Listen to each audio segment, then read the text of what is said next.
Hello friends, welcome to the new episode of my channel. আমি অরিত্র। তো এখন এই ভিডিওর মধ্যে আমরা কিছু লেটেস্ট আপডেটস নিয়ে কথা বলবো। তার আগে সব থেকে প্রথমে কথা বলবো যে রামজি আকার ভালা করেঙ্গে বলে যে গানটা বেরিয়েছে ভূত বাংলায়। তো গানটা যে সকালবেলা ড্রপ করেছে এবং তারপর থেকে খুবই প্রশংসা পাচ্ছে। আমি আপনাদেরকে প্রথমে এটা জিজ্ঞাসা করতে চাই যে আপনারা গানটা শুনে আপনার সত্যজিৎ রায়ের কথা মনে পড়েনি? বাঙালি হয়ে আপনি কি করছেন?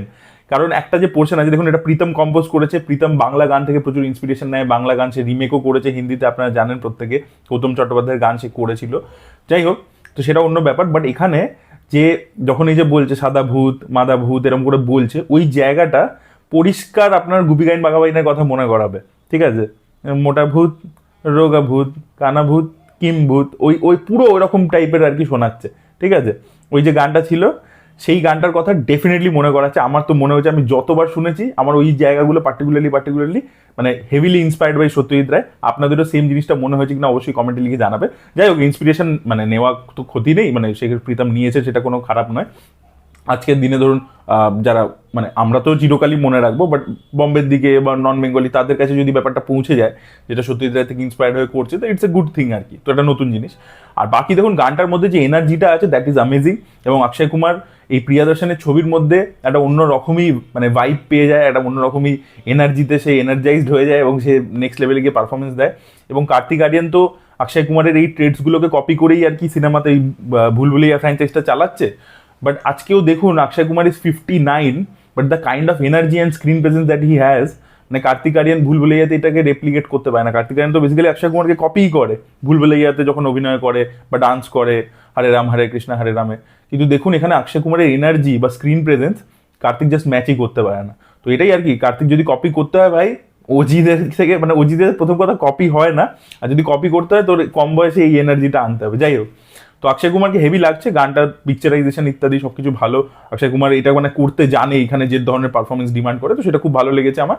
আর দ্বিতীয় কথা হচ্ছে গানটা, আমি যদি বলি ওভারঅল যে গানটা ওই পার্টিকুলার যে সত্যজিৎ রায় থেকে ইন্সপায়ার্ড যে পোর্শনটা বললাম ওটা বাদ দিলে বাকিটা আমার ঠিকঠাক লেগেছে, নট নাথিং গ্রেট। মানে ভুলভুলাইয়া হরে রাম হরে কৃষ্ণ হরে রাম সেই গানটা যতটা ভালো, আমি সেই লেভেলে গানটাকে অবশ্যই রাখবো না আর কি। তো আপনাদের কি ওপিনিয়ন অবশ্যই কমেন্টে লিখে জানাতে পারেন। পরবর্তী আপডেটটা হচ্ছে টক্সিক ছবিকে কেন্দ্র করে। তো এই ছবির রান টাইম সম্পর্কে জানা গেছে 3 ঘন্টা 15 মিনিটের হবে ছবিটা, এবং এই ছবিটা কিন্তু সিঙ্গেল পার্ট ফিল্ম, এটা কিন্তু 2 পার্ট ফিল্ম নয়। অনেকে মাঝখানে রিউমার শোনা যাচ্ছিল যে লোকে বলছে টক্সিকও 2টো পার্টে আসবে, বাট সেটা নয়।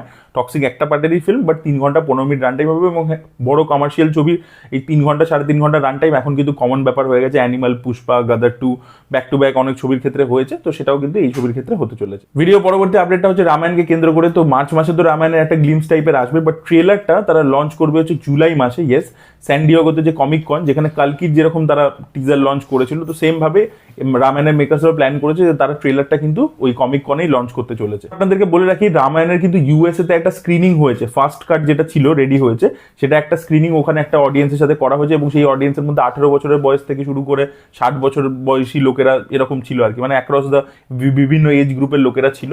এবং সেখান থেকে যে পজিটিভ মানে ওয়ার্ড অফ মাউথ যেটা বেরিয়ে আসে সেটা খুবই পজিটিভ আর কি, এরকম শোনা যাচ্ছে। তো দেখা যাক আর কি, এটা মানে টেস্ট করবার জন্য আর কি তারা করেছে। তো এরকম টেস্ট স্ক্রিনিংস ইত্যাদি তারা আরো প্ল্যানিং এ রেখেছে। এবার দেখা যাক ইউএসএ তে যাদেরকে দেখাচ্ছে তাদের কিরকম লাগছে, বাট ইন্ডিয়াতে লোকে দেখেই তাদের কিরকম লাগবে সেটা দেখা যাক, সেটা পরবর্তীকালে আমরা বুঝতে পারবো। কারণ একটা হয় না যে অডিয়েন্সেরও টেস্ট আলাদা হয়, তো কতটা মানে ধরুন ওয়েস্টার্ন অডিয়েন্সও খুব ভালো লাগছে, বাট ইন্ডিয়ান অডিয়েন্সের অতটা মজা লাগছে না। তো সেটা আর কি, সেই ব্যালেন্সটা যাতে তারা মেনটেন করতে পারে, দেখা যাক সেটা কি হয়। মাঝে তো শোনা গেছিল গোলমাল 5 হচ্ছে দৌড় 5-এর রিমেক, বাট পরবর্তীকালে রোহিত শেট্টি প্রোডাকশন হাউস পরিষ্কার বলে দেয় যে না, আমরা দৌড় 5-এর রিমেক করছি না। এখন শোনা যাচ্ছে দৌড় 5 বলে যে অমিতাভ বচ্চনের শশী কাপুরের ছবিটা ছিল, সেটা রিমেক হচ্ছে, অ্যাডাপ্টেশন হচ্ছে একটা, এবং সেটার মধ্যে আমরা ববি দেওল এবং অভিষেক বচ্চনকে দেখতে পাবো, এরকম একটা আপডেট উঠে আসছে।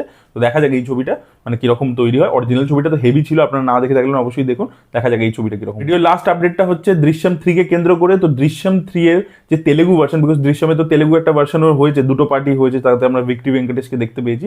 তো ভিক্টরি ভেঙ্কটেশ কিন্তু দৃশ্যমের তেলেগু ভার্সন থেকে সরে দাঁড়িয়েছেন, তার রেমুনারেশন নিয়ে প্রডিউসারদের সাথে কিছু প্রবলেমস ইত্যাদি হয়েছে। তো তিনি বলেছেন তিনি এই ছবির পার্ট হবেন না, তো তিনি এই ছবির থেকে সরে দাঁড়িয়েছেন।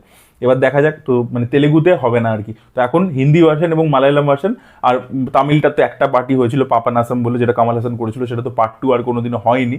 তো যাই হোক, তো তামিলটা প্রথমেই বন্ধ হয়ে গেছিল, তেলেগুটাও পার্ট 2 এর পরবর্তীতে পার্ট 3 আর হবে না। আর আরেকটা বিষয় নিয়ে কথা বলে নিই। দেখুন, আমি লাস্ট ইয়ার অগাস্টের পর থেকে বাংলা ইন্ডাস্ট্রি এই রিলিজের ব্যাপার বন্ধ করে দিয়েছি।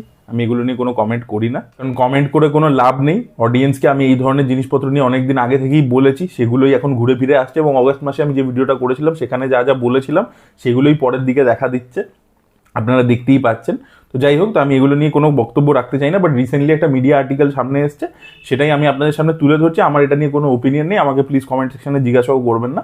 সেটা হচ্ছে যে বহু সিঙ্গেল স্ক্রিন সিনেমা হল তারা বলছে যে এই যে একটা নিয়ম তৈরি করা হয়েছিল যে বাংলা সিনেমাকে প্রাইম টাইম দিতেই হবে, তার জন্য কি হয়েছে যে হিন্দি সিনেমাকে তারা শোকেসিং দিতে পারেনি, এবং সেই জন্য হিন্দি সিনেমার যারা মেকার্সের দিক থেকে, ডিস্ট্রিবিউটারের দিক থেকে পরবর্তীকালে যখন বাংলা ছবি দর্শক টানতে পারছে না, এবং অনেক সময় এরকম আছে যে বাংলা ছবিতে এখন সেই পরিমাণে প্রডিউস হয় না, তো অনেক উইক আছে যেখানে বাংলা ছবি নেই, তো তখন হিন্দি ছবির শোকেসিং বাড়াতে গেলে ডিস্ট্রিবিউটাররা দিতে চাইছে না, তো সেটার জন্য হল মালিকরা প্রবলেম ফেস করছে। এবং তাদের বক্তব্য হচ্ছে যে ভাই প্রাইম টাইমকে যদি আমি মানে যে ধরুন বাংলা ছবি চলছে না তাকেও আমি প্রাইম টাইম দিয়ে দিচ্ছি, অথচ হিন্দি ছবিকে লাগাচ্ছি না, তো তার জন্য তো আমার বিজনেসে এফেক্ট করছে, আমার তো হল চালাতে, মানে কারণ বাংলা ছবির দর্শকটা আনতে পারছে না।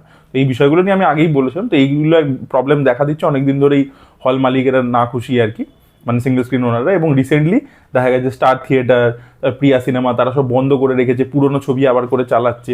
স্টার থিয়েটার আলটিমেটলি যে বাংলা ছবি চালাচ্ছিল সেগুলোতে লোক টানতে পারছে না, কয়েকটা শো বন্ধ করে চালাচ্ছিল, মানে ধরুন দিনে 4টে শো আছে, 2টো শো চলছে, এরকমভাবে চলছিল। ফাইনালি এখন তারা এই সপ্তাহের মধ্যে বন্ধ টন্ধ রেখেছে।